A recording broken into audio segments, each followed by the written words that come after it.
Olá, o programa Direitos Sem Fronteiras de hoje fala da guerra comercial deflagrada pelo presidente dos Estados Unidos, o tarifaço disparado por Donald Trump contra países rivais e aliados, primeiro deixou o mundo perplexo, depois provocou e ainda provoca fortes reações.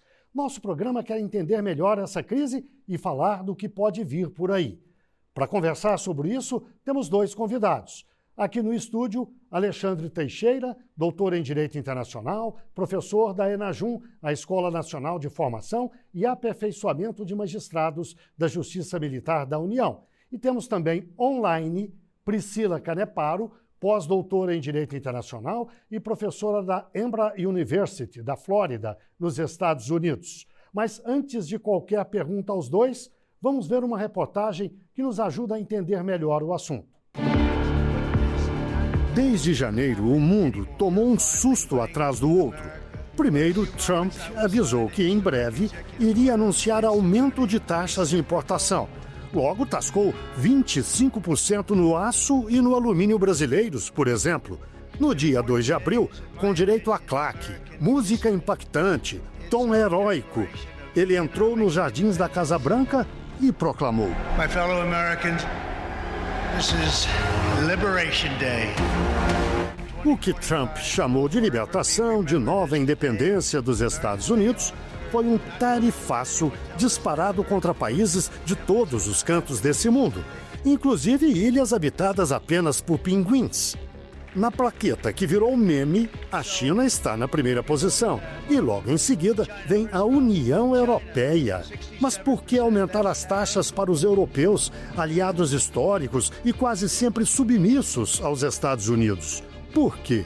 Because they've really taken advantage of us. And, you know, we have over a $300 billion deficit. They don't take our cars, they don't take our farm products, they take almost nothing. Esta é a alegação central do trumpismo. A Europa, a China, o mundo se aproveitam dos Estados Unidos, abusam, são protecionistas e sugam a riqueza estadunidense. A maior economia com maior índice de consumo, o país mais poderoso com bases militares espalhadas pelo planeta, é vítima de todos os outros, ora pois. A épica reação de agora, já esboçada no primeiro mandato, quer revigorar a economia, recriar a indústria, ressuscitar lugares como Detroit, o pujante centro das fábricas de automóveis que se tornou um cemitério abandonado.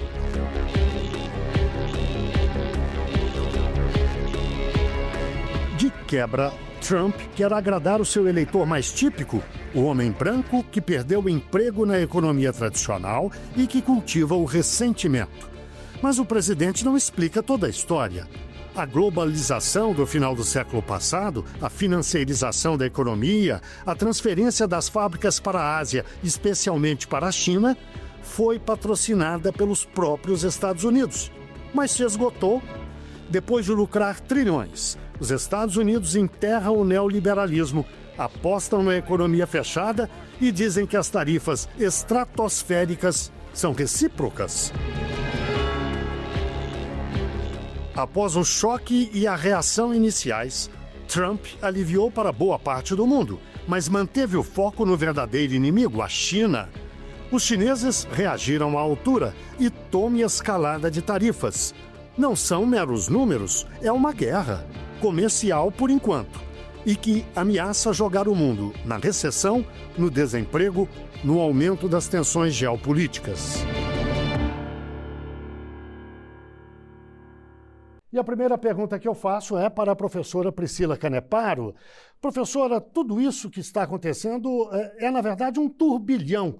Todos os dias, Donald Trump faz um anúncio novo, no dia seguinte recua, uma ameaça aqui, outra colar, no outro dia diz que não é bem assim. Qual é o pano de fundo, na verdade? Qual é a estratégia? O que ele quer?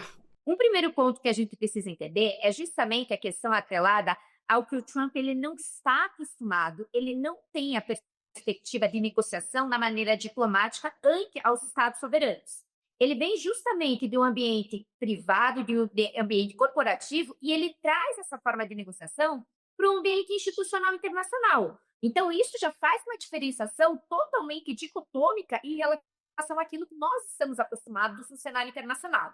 O segundo ponto, que é super importante da gente entender, é que, basicamente, eu leio essa habilidade como se ele quisesse estar quebrando os pilares estruturais que organizaram a ordem econômica internacional lá em 1944, que foi com a Conferência de Bretton Woods, que, inclusive, angariando os ideais dos Estados Unidos, com a construção do Fundo Monetário Internacional, do Banco Mundial e a estrutura pilar, assim, quase que embrionária da Organização Mundial do Comércio.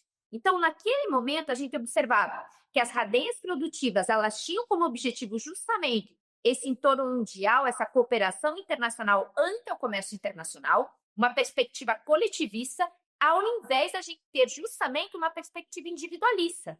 E o mais interessante é que os Estados Unidos sempre bateram na tecla contrário àqueles países cujos quais, se fecharam em si, enfrentam o comércio internacional. Ele queria uma abertura, especificamente em relação a essa cooperação internacional. Nesse momento, eu leio que o Trump vem numa perspectiva a partir do MAGA, né, do Make America Great Again, e um fechamento de soberania, inclusive para a questão comercial. Então, é como se a gente retornasse aí ao século XVII, onde o Estado soberano ele tem medo de se abrir para o cenário internacional, vinculando-se à ideia de não de cooperação, mas de coordenação, basicamente intitulando que os seus interesses individuais são mais produtivos, são primários ante o cenário coletivista, antes aos interesses globais. Então, é interessante a gente observar esse movimento, porque, de fato, a gente tem uma quebra de paradigma justamente reestruturando a economia global a partir dessas ações do Trump. A gente não tem mais a cooperação, a gente não tem mais o multilateralismo focando e estruturando esse comércio internacional, como o Trump vem falando, que é os Estados Unidos primeiro e depois o resto do mundo. Professor Alexandre, e a avaliação do senhor? Qual é a estratégia de Donald Trump? Eu concordo com a professora Priscila, né? Mas eu acredito que Donald Trump ele está fazendo algo que ele acha que é correto para os Estados Unidos, né? Ele tem essa grande preocupação com a China, principalmente. Tanto que ele voltou atrás nas tarifas para a maior parte dos países e manteve a da China. A China é detentora de digamos assim, de uma grande reserva em dólar, grande parte da dívida pública dos Estados Unidos. Então, o Trump ele precisa, nesse momento, né, exercer uma política pública de governo, porque, como a professora falou, ele abandonou, né, o multilateralismo e praticamente está praticando um isolacionismo próprio, né? Alguns professores já até me criticaram, de falar que ele não é isolacionista, que ele é unilateralista. Na minha opinião, ele é isolacionista porque ele está se isolando da ordem internacional, de tudo aquilo que foi construído, né, de um paradigma, né, de defesa da igualdade, da equidade. Sem meias palavras, ele inclusive tem chutado a canela de aliados históricos. E isso aí é uma evidência trágica, né, de jogar uma coisa institucional, como a professora falou, né, praticamente na lata do lixo, uma coisa que a sociedade internacional levou muito tempo para construir. Né? Ele está fazendo isso de uma forma muito disruptiva, muito abrupta. Eu acredito que ele está sendo um pouco disruptivo demais para a nossa realidade atual. E o mundo vai pagar. Nós vamos sofrer, né, graves consequências dessas políticas internacionais adotadas agora pelo presidente Donald Trump. Professora Priscila, por que Donald Trump reduziu as tarifas do resto do mundo? Há quem diga que foram pressões internas, inclusive, muito fortes que ele sofreu da parte de grandes bancos, de montadoras de automóveis como Ford, General Motors, preocupadas com a recessão nos Estados Unidos, a possível volta da inflação. Enfim, qual é a avaliação da senhora? Bom, vamos lá. A minha primeira avaliação é que justamente o Trump ele tem uma jogada muito diferenciada daquilo que nós estamos acostumados. E isso, ele não se dá conta que ele está impactando justamente a credibilidade dos Estados Unidos. Então, é como se fosse um blefe no cenário internacional que nós não estamos acostumados. Eu não imaginava que ele fosse pôr, de fato, com eficácia as tarifas para todos os estados. A gente sabe que a guerra comercial do Trump foca-se especificamente na China. Só que ele fez, por assim dizer, um grande blefe, porque a gente sabe, a gente não pode esquecer isso, que a pessoa do Donald Trump é um showman. Ele gosta de ter a atenção chamada para si. esse ponto é especialmente importante, porque a gente tem que entender, até a fala dele, que ele vem falar posteriormente que um monte de chefes de Estado estão ligando para ele, como se ele fosse o centro do mundo. Isso é super importante da gente entender. Então, o que ele quer é chamar a atenção para si, em primeiro momento, e, em um segundo momento, justamente fazer com que os Estados se curvem e, principalmente, firmar uma dependência, ainda que na retórica, para com os Estados Unidos. O Trump tem plena consciência que, nas últimas 2 décadas, a influência dos Estados Unidos pormenorizou por demais ante ao papel chinês nesse contexto internacional. Então, o que ele quer é recuperar essa emergência, essa posição de destaque dos Estados Unidos, só que ele vem fazer isso de uma forma, ao meu ver, extremamente irresponsável, porque o mercado internacional está completamente maluco, por assim dizer, por conta dessa incerteza em relação às ações do Trump. A gente sabe que era um blefe, mas eu acredito que ele não imaginava que a pressão interna fosse tanta a ponto dele ter imediatamente fazer um recuo em relação a essas tarifas. Mas para ele não falar que ele estava errado, ele falou o seguinte: como o meu foco é a China, eu vou me tirar dos outros estados para vocês virem ao meu lado, para vocês verem como eu estou pareado com esse comércio internacional, com a perspectiva de abertura de mercado, mas a China não está. Então, por isso que eu vou afastá-lo com essa super tarifação. E o último ponto que eu acho importantíssimo é que, em relação a essa questão da retirada de tarifas, a gente teve uma pressão muito grande dos financiadores de campanha do Trump, que é o mercado financeiro dos Estados Unidos. Especialmente aqueles grandes investidores, né, das bolsas de valores e também a própria figura do Elon Musk. Não é coincidência ele ter se afastado do governo nesse momento e justamente ter feito uma grande crítica a essa cachação que o Trump está fazendo. Porque a gente tem que pensar que o Elon Musk também vem de uma iniciativa privada e também se vale dessa cadeia produtiva global. Então, com certeza, houve um papel aí personalíssimo de Trump de querer ação chamada para si, uma perspectiva que ele está acostumado a blefar, e, no segundo momento, uma pressão extrema interna, principalmente daquelas pessoas que colocaram, por assim dizer, em uma perspectiva de financiamento de campanha, no poder. Professor Alexandre, a professora falou da desorganização de cadeias produtivas inteiras. É bom até a gente lembrar, por exemplo, o caso das montadoras de automóveis.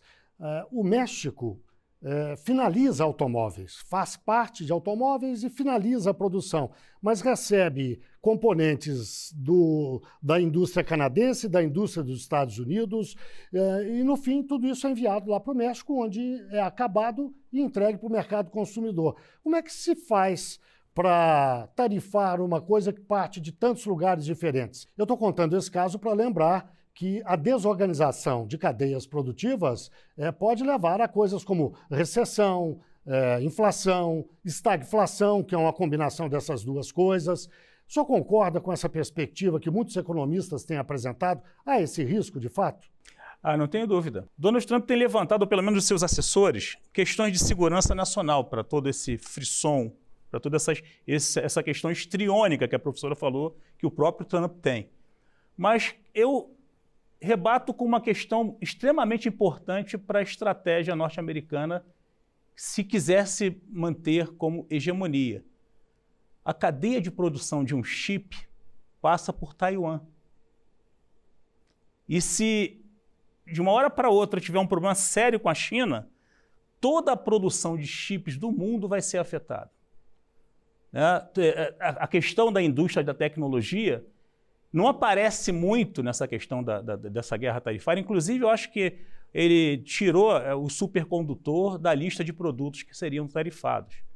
Mas isso é uma das desculpas que ele dá para trazer de volta a industrialização para os Estados Unidos, que praticamente hoje importa grande parte dos produtos que a sociedade consome. Só da China, 14%. Então, é uma coisa difícil que o mundo vai ter que enfrentar, porque eu não acho que ele vai voltar atrás muito forte com a China. Eu até acredito que ele faça acordos bilaterais com diversos países, mas em relação à China ele está focado e desde o primeiro mandato ele já trecou a China como seu grande inimigo, principalmente por conta dessa indústria de tecnologia que, como a professora falou, são os investidores da sua campanha. Professora Priscila, essa crise toda afeta o mundo de formas diferentes e com intensidades diferentes também. Quem mais perde na avaliação da senhora? Quem pode ganhar eventualmente? O Brasil, por exemplo, no primeiro governo Trump, até ganhou alguma coisa. Houve uma guerra comercial e vários dos produtos que os Estados Unidos exportavam para a China passaram a ser comprados pela China do Brasil e, com isso, o Brasil acabou lucrando. Poderia acontecer isso de novo? Mas eu vou pedir que a senhora responda daqui a pouco, logo depois do intervalo. O Direito Sem Fronteiras, portanto, faz uma breve pausa e volta já já.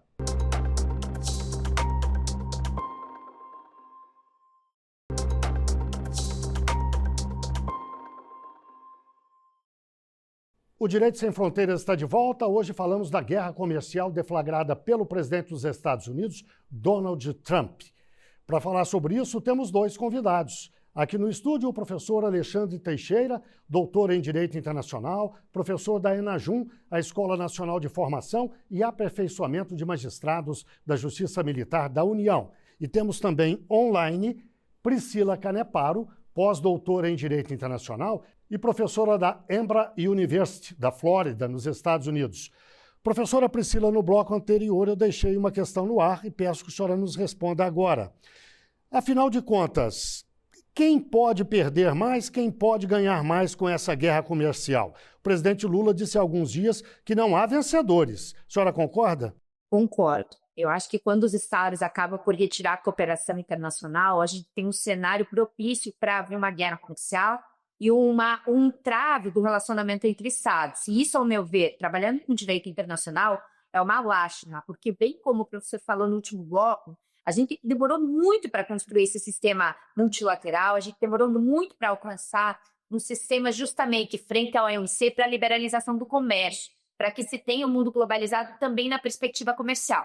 Então, nesse primeiro momento, o que eu vejo, a perda é substancial para esse multilateralismo global, ou seja, justamente para essas estruturas institucionais que vão trabalhar numa perspectiva de todo e qualquer Estado poder ingressar e garantir uma segurança jurídica internacional. Então, como bem a gente sabe, a OMC hoje, ainda que eu acredite num futuro que ela vá novamente se restabelecer, a gente já tem duras críticas em relação à OMC e o papel de minuto, frente a essa guerra comercial que está acontecendo entre China e Estados Unidos.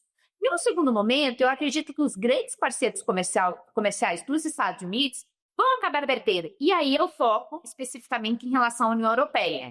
E a União Europeia, ela vem no decréscimo de poder em relação a esse comércio internacional por duas questões que às vezes a gente não se dá conta. Primeiro, porque ela tem justamente uma grande influência do comércio para com os Estados Unidos. E segundo, porque o Trump indiretamente está fazendo com que a Europa, ou mais especificamente a União Europeia, se preocupe com outras questões e tenha um dispêndio orçamentário para além da preocupação com a questão comercial, como, por exemplo, a questão de segurança nacional. Era um ponto que a Europa até agora não estava preocupada, mas quando o Trump vem, inclusive, a concretizar sua crítica em relação à OTAN, ele faz com que a Europa tenha que respirar, tenha que parar o intuito justamente de investir também em umas novas parcerias ante ao comércio internacional para se preocupar com segurança nacional.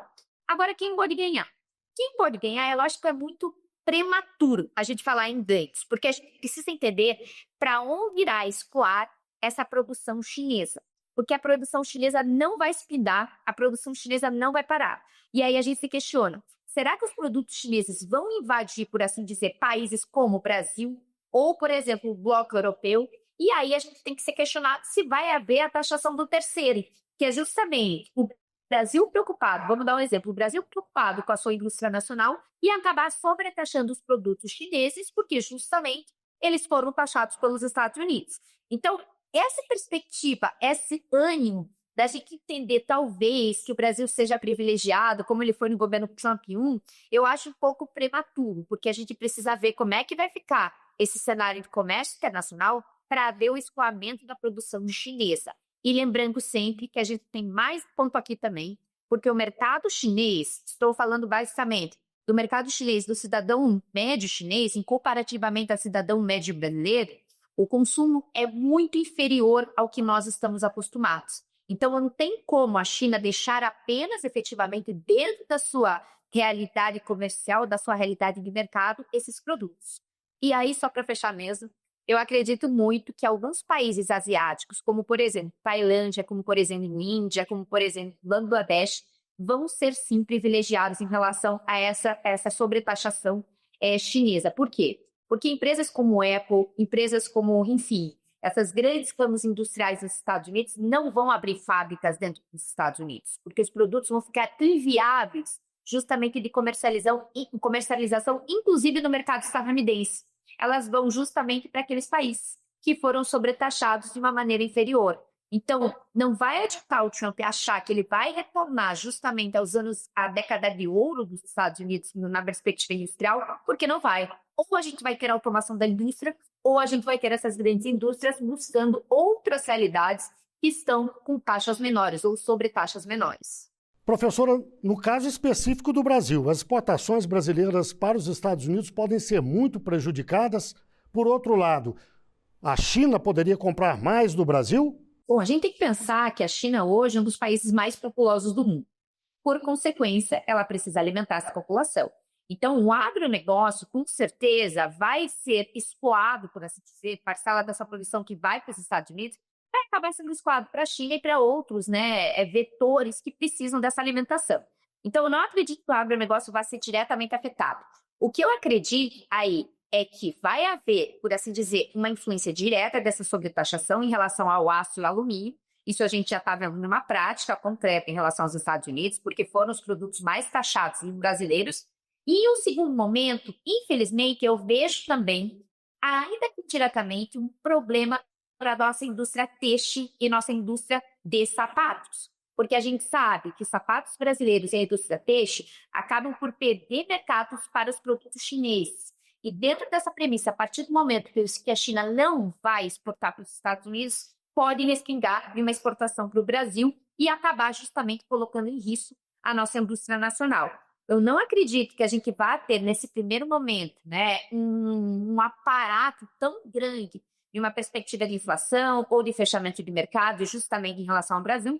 Então, a gente pode, justamente, em um momento futuro, ter essa questão. E só lembrando, eu acho importantíssimo, até para acalmar as pessoas que estão assistindo, a gente já teve diversas medidas de salvaguarda, diversas medidas, inclusive, contrárias à liberalização do comércio, que os Estados Unidos impôs para o Brasil. Então, talvez o Brasil já tenha um manejo adequado para lidar com essa sobretaxação em relação Estados Unidos e Brasil. O que me preocupa é justamente a questão de como ficarão esses produtos chineses, se eles serão, de forma substancial, escoados para o mercado brasileiro. Professor, o secretário do Tesouro dos Estados Unidos disse que quem se aliar à China vai cavar a própria cova. Uma ameaça clara, evidente, até onde os Estados Unidos estariam dispostos a ir? Até o uso da força militar, por exemplo? Eu acho que esse é o ponto máximo de uma retórica que não se deve fazer na época atual, né? Qualquer tipo de conflito armado hoje seria uma destruição total do planeta. Eu acho que ele deve ter falado brincando, não acredito que os americanos levem isso até as últimas consequências. Mas é interessante a gente pensar também nisso, porque muitos conflitos armados surgiram por questões comerciais, né? E como a gente sabe, o poder econômico ele é apenas uma das expressões do poder de um Estado, né? O poder militar faz parte dessas expressões. Então, quando as controvérsias surgem no campo econômico, elas podem realmente ser levadas para o campo militar. Eu, sinceramente, não acredito que seja essa a intenção dos Estados Unidos, nesse momento. Mas também não descarto. Com o presidente Donald Trump, a gente não pode descartar nenhum tipo de ação. Professor, o governo brasileiro está trabalhando com a hipótese de que Donald Trump estaria disposto a recuar ainda mais do que já recuou. O senhor acredita nisso? Acredito. Eu acredito que ele possa recuar. Eu acredito que, desde o início do seu mandato, ele tem usado essa tática de negociação que é perigosa e nervosa, né? Ele cria um fato, ele cria uma narrativa e depois ele tenta negociar, né? Foi assim, inclusive, com a questão da Ucrânia, com a questão da necessidade de se aumentar o investimento dos países europeus em defesa, né? Mas a gente não pode descartar esse apetite do presidente Donald Trump de resolver, de uma vez por todas, uma questão que, apesar de ser levantada por um governo, é uma questão de Estado. Os Estados Unidos precisam resgatar, né, os dólares que estão fora do país para dentro do seu país. Por exemplo, a China colocou para venda títulos da dívida pública. E quem comprou foram exatamente os bilionários norte-americanos que apoiam a agenda do Donald Trump. E eu acredito que seja assim até o final. Ele vai tentar esticar a corda e, ao mesmo tempo que ele morde, ele vai tentar assoprar também. Na maioria das vezes, quem vai perder muito são os grandes aliados econômicos, né? Mas provavelmente a gente vai ter algum reflexo aqui em nível nacional. E ainda haveria, professor, na sua avaliação, algum papel a ser cumprido pela OMC, a Organização Mundial do Comércio, ou, na verdade, ela está meio que desativada desde 2019? Ainda há algum papel a ser desempenhado pela OMC? Nesse momento, eu não vejo a OMC atuando. Os Estados Unidos bloquearam a nomeação dos juízes que faziam parte da Corte de Apelação, que é exatamente aquele órgão que é responsável por dirimir esses conflitos entre estados, né? Nesse momento, eu não vejo a OMC com força para atuar. E isso é uma coisa interessante que precisa ser colocada. Isso vai de encontro a essa política do Donald Trump, né, de esvaziar o multilateralismo. Ele faz isso com a ONU, ele faz isso com a OMC, né? E, de alguma forma, vai comprovando também que ele está disposto realmente a ditar as regras do planeta no que tange essa questão econômica. Vai ser um grande caos. E a OMC não vai poder fazer nada por enquanto. O nosso programa de hoje chegou ao fim. Eu agradeço a participação do professor Alexandre Teixeira, doutor em Direito Internacional, professor da ENAJUM, a Escola Nacional de Formação e Aperfeiçoamento de Magistrados da Justiça Militar da União. E agradeço também a professora Priscila Caneparo, pós-doutora em Direito Internacional e professora da Emory University, da Flórida, nos Estados Unidos. Mais uma vez, obrigado aos dois. E o Direito Sem Fronteiras fica por aqui. Nós voltamos na semana que vem.